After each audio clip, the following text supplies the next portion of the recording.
So today I'm just going to go over the rigid planer real quick, maintenance.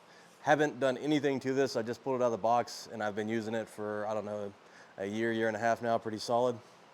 Had it for about 3 with a little bit of use here and there, but has not been taken care of the way it should be. Go ahead and pull my dust collector off. If you guys are curious, just a 2-inch connector into a 4-inch hose. The tools you're going to need to do the maintenance I'm about to do: one, I'm going to take a shop vac. I'm going to vacuum everything out. I've got a couple of cloths. One I'm going to use to wipe everything down as we go. The other I'll use to get the WD-40 off. I'm going to get all the rust, or at least as much of it off as I can, on the plates. To do that, we'll use the WD-40, and you can do a wire brush or you can do some high grit sandpaper. I'm going to use 320. You can do by hand or with an orbital. Some of this will have to be by hand, but these flat parts, I just want to knock it out really quickly, and then we'll wipe all that up with the cloth and we're done. This tool does come with a T-handle Allen wrench. It's magnets on one side of it, so it makes it easy to pull things out, pull the nuts out, pull the blades out when you get to that point. If you guys have lost this tool, if you're using American Standard Imperial, it's 5/32. The Allen wrench for the rest of the world is going to be a number 4. And other than that, let's go ahead and get right into it. Make sure your equipment's unplugged and turned off. As you can see, I just got done using it last night, so we'll get it unplugged and speed the video up as we go through cleaning.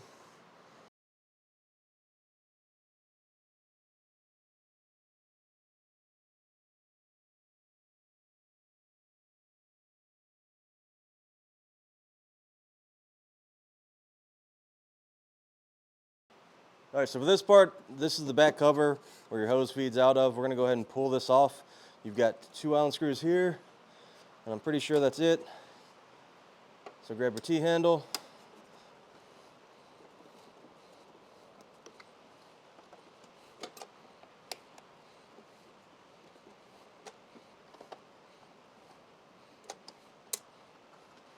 Pops off quick and easy.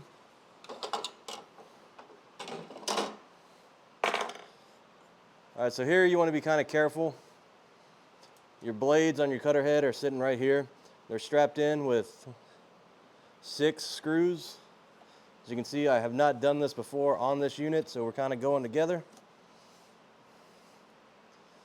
Just trying to get some of this crud out of here. But anytime you're planing out some wood and you start to see damage pop up as you go, more than likely the blades are going to be the issue. So I'm sure once we get in here, we're going to see that that's the problem. Right here to the left, this is what I would use to turn it with, instead of trying to grab the blades and manually move it. So swing it down where you can get to what you need to. Lefty loosey, righty tighty. And it should all come out quick and easy.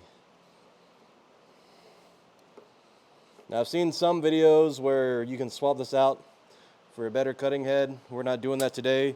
We're just going to flip the blades around so that we can get cleaner cuts on the wood that we need to get out for a mantle that we're trying to finish. Rough sawing off the property that they own, and they're going to repurpose it on their mantle, but we have to clean it up, and a lot of it's been sitting for 2 years or so, so it's cupped pretty badly, which means we're going to lose a lot of the thickness running it through this planer because I do not have a joiner.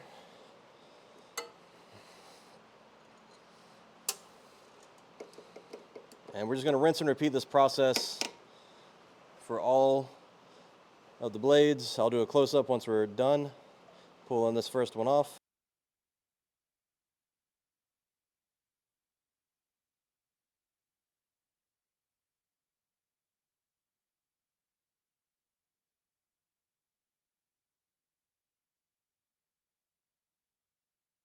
Let's take the magnets on the back of the handle.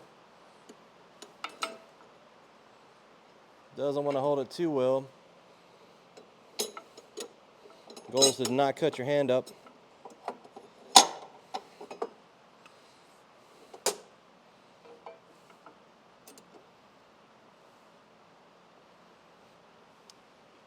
And that's all we're doing.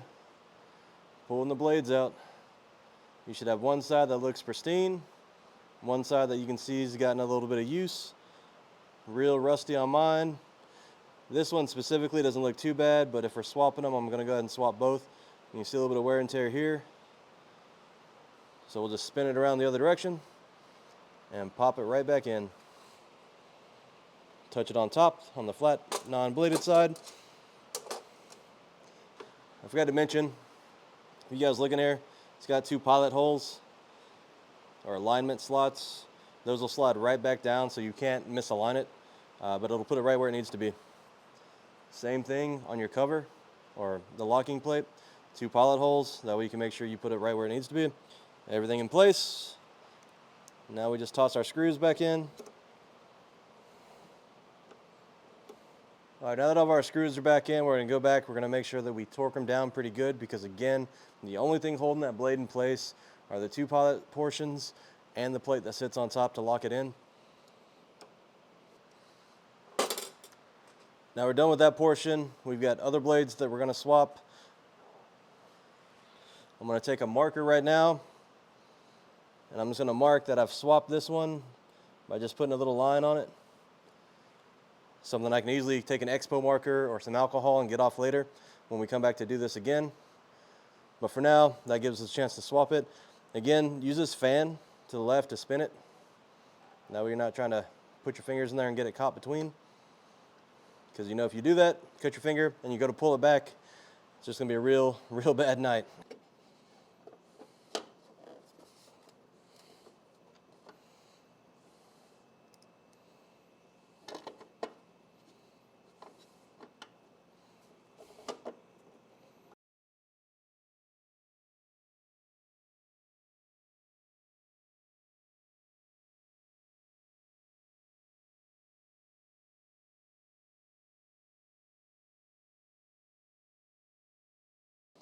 All right, so we've got everything put back together. It's all nice and cleaned up.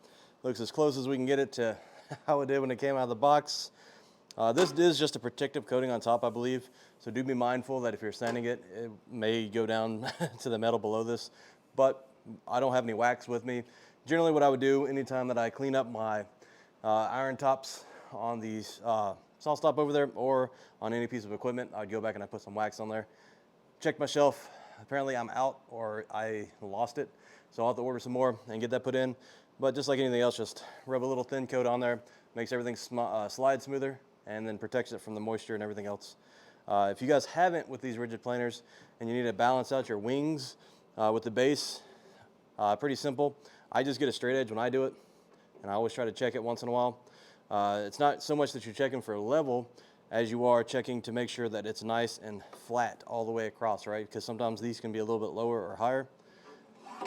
So I'll just take a level or whatever straight edge you trust. If you raise these up and you look down, there's 2 stop blocks underneath, and they're just threaded. So you can just make adjustments with a wrench or a socket, and then that'll help raise and lower the table as needed. So you can make it as level as you want. Other than that, we should be good to go. We'll run a piece of wood through here, make it just a soft piece of pine is what I'm gonna start with. Run it through, just make sure we're not getting any more grooves or edges in there. See if there's anything wrong with the rollers, and then we're gonna be good to go. You can kind of see it behind me over here, the black walnut up there.